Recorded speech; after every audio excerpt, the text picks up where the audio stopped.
Backed by popular demand, in today's video I've got 5 more unexpected photography tips, advice or opinions.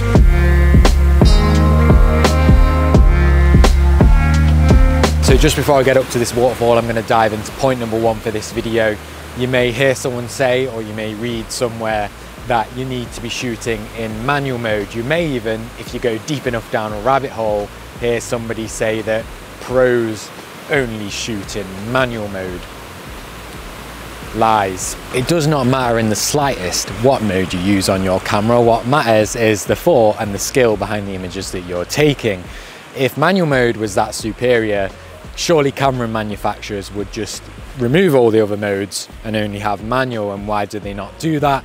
Because the other modes outperform manual in certain situations. Ironically, I shoot like 90% of the photos I take in manual mode. That's just what I like. It works for me and I enjoy having control over every single setting in my camera. But having said that, I could not care less what mode any photo was taken in, and nobody else should either. I do think there's a lot of value in learning how to use manual mode properly, especially if you're new and getting into photography for the first time. It can be a really great way to learn how the exposure triangle works properly and how every setting on the camera works. But if it's too slow for you, you don't like it, or you just prefer the letters AV on the camera dial, well, in fact it's A nowadays, isn't it? They've took the V off for most cameras. But if you prefer that, that's fine.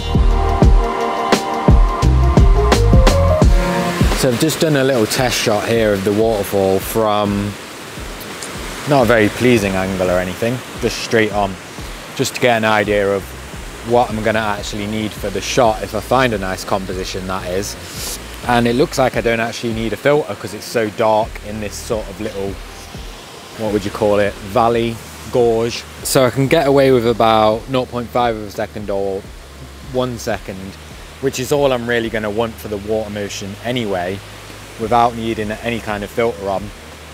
So that's really nice. I haven't got to mess around with taking the filter on and off.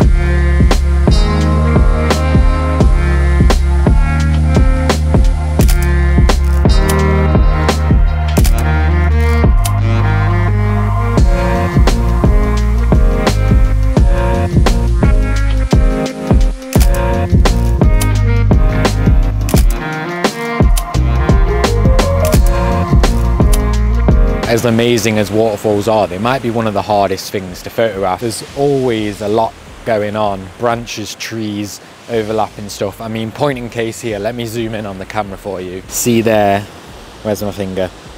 There's a branch cutting right through the middle of the shot there. Another tree there. It always makes it very hard. You have to go hunting a lot for a composition at a place like this. So I've spent about an hour maybe even more, pretty much going around everywhere. I went under the waterfall, I was on the rocks at the bottom, I was at the side, trying to get a nice shot. I don't know if I came away with anything, but I preach this a lot on my channel. I'm positive about it, even though I haven't come away, or I don't know that I've come away with a shot that I really like, but I'm positive about it because I've been here once now, know where to park, know where to walk, know the best route down here, know what to expect, know what weather conditions I want to look out for photographing it, and I know as well that I'm probably going to want to come back in spring, autumn time, where hopefully the foliage is a lot better and we can get some more colour in the shot, and hopefully the trees at the minute that look rubbish look nice. I mean, I'm sure a photographer much better than me could have came here today and come away with an incredible shot, but let's carry on with the video. That probably made absolutely no sense.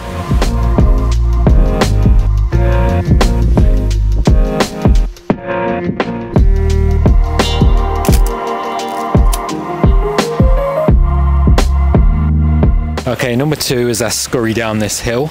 A lot of people talk about saying something with your photography. What message does it portray? How does it make you feel? And I like thinking and diving deep into the meaning behind photos as much as the next person. Just like a painting or an ornament that you have on a shelf at home, a photograph can be enjoyed just because it's visually pleasing, and it doesn't necessarily have to portray any particular meaning or message. There's always a place for photos that are just simply nice to look at, just plain and simple. A lot of my photos don't have any meaning behind them whatsoever, I just liked the scene at the time. I thought something looked nice, it caught my eye, so I took a photo. A lot of photographers use photography as a medium to express their own thoughts and feelings, or maybe portray something to do with their life at that time. And the thing with that is a lot of the viewers of the photo aren't going to have a clue what was going on in the photographer's mind or why they took the photo, but that doesn't mean it can't be powerful and nice to look at. Take this photo for example. When I shot this many years ago, there was a very clear and distinct reason I took this photo. I went to the location specifically with the idea in mind, and I wanted to portray something based on my mindset at the time. But as a viewer, all it is to the viewer really is a moody photograph of someone stood on the edge of a cliff. So I guess my tip for this one, long story short, is to not feel pressured to try and find some profound meaning behind all of your photographs, or a commentary on the current state of the world, or to sum up politics, or to capture war. Obviously it's great if you do, and it's great to have projects that are directed towards stuff like that, but it doesn't mean that every single photo has to have a deep meaning.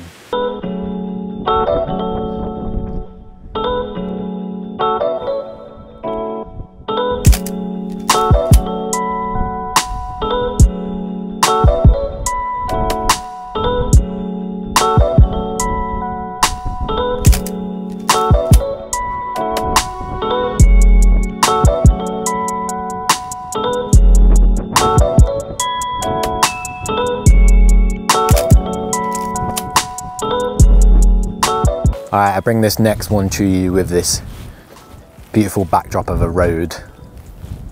Stunning. It's natural to be influenced by popular photography trends and what's hot on social media, but in my opinion, and I mean this in the nicest way possible, not only are they a bit rubbish and gimmicky attempts at being creative normally, they also die as quick as they come. The problem with it, and the chances are, if you're just following hot social media trends and going out your way to create things that are popular on social media, you'll think it's cool for a second or two, time will pass, and you probably won't want to include those trends in your gallery anymore, your mastered work, your website. You probably aren't going to want to showcase it as a true representation of your work. And like I say, they die as fast as they come, much like a crappy pop rap artist can bring out a song and 5 remixes and it can be the hit for a year, and then time passes by and no one really listens to their music, no one's really listened to their album because they just had that one hot song that was popular on TikTok or whatever. And this filters into editing styles, locations, and even items people buy for photography. For example, the teal and orange editing look that seemed to blow up social media for a while and everyone was doing it, but in reality, outside of Hollywood movies, it doesn't really look very good. And how there seems to be a hot photography location of the year every year where all the photographers are going and you're seeing the same shots over and over again. I mean, there's nothing wrong with that, but again, it is just a social media trend. And I don't know if anyone will remember when people used to buy crystal balls and then go out and take a photo through the crystal ball. Why was that a trend? But it was. It was big on social media for some reason. And I know sometimes going through all these trends and stuff is a natural part of development, because maybe when you're a bit younger, maybe when you're a beginner, you're led to believe these things are cool, and then you do develop your work and go in a better direction. But if you are very conscious of the fact you're actually spending a lot of your time deliberately searching for what's popular and hot on social media just to kind of recreate them trends, I advise you to just drop all that. Go in search of what you truly enjoy photographing, something that actually engages you and you're going to want to include in your gallery or show off as your work for many years to come, because at the end of the day, they're the photos that matter, not crystal balls, not iPhones in the sky. iPhones in the sky.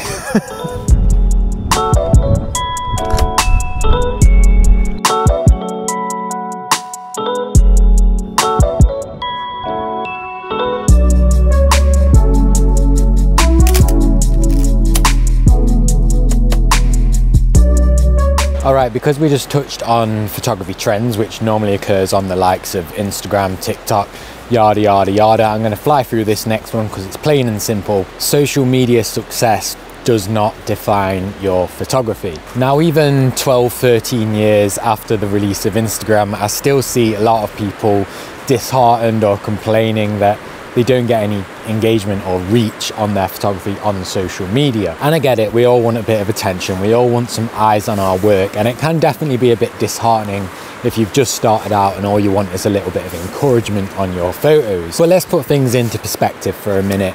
Social media is a lot like reality TV. The people that do best on it are entertainers, not artists. Now you're kind of faced with a trade-off. You can either embrace those hot topics, those social media trends, in return for getting a bit of attention to your work, but then probably not going to want to include that work in your gallery 2, 5, 10 years down the line.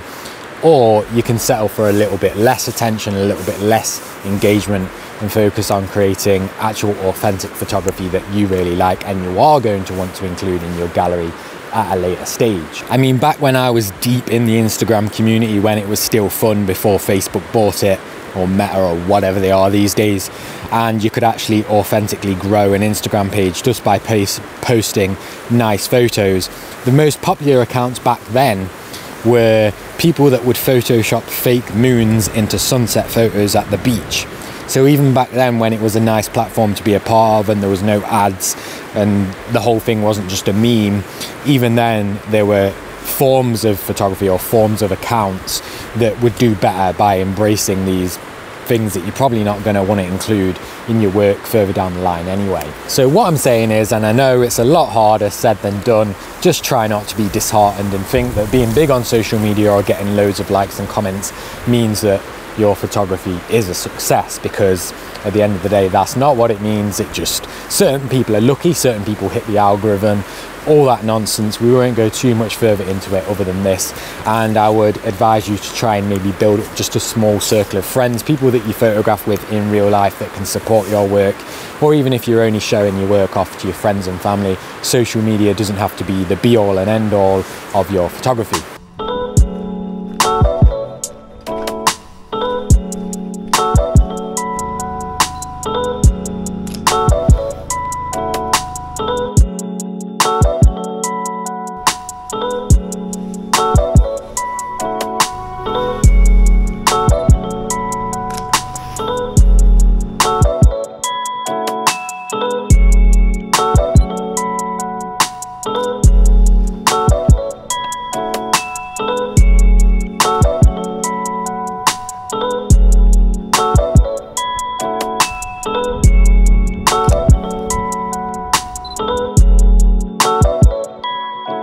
Right, I can't possibly do any more photography today because I've got a neck / shoulder / arm / wrist injury. I'm trying to still do as much as I can, but all right, last one, number 5. And if you made it more than 2 minutes into this video before clicking off and back to doom scrolling on reels or shorts, then thank you so much. This is one of my favorite tips on mindsets right now. That's why I've left it till last for those of you that stick around and watch the full video. In a world where we're kind of currently obsessed with perfection, 60 megapixel images sharper than icicles, landscapes so pristine that they look like video games, and portraits of people that have absolutely no flaws, I personally think it's really refreshing to actually go and seek out imperfections in photography. And you can embrace this in lots of different ways. You've got the technical side of photography, like how sharp your images are or what you choose to be in or out of focus, breaking the typical rules of framing and compositional guidelines. And then you've got the actual content side of what's in the photograph, the subject if you will.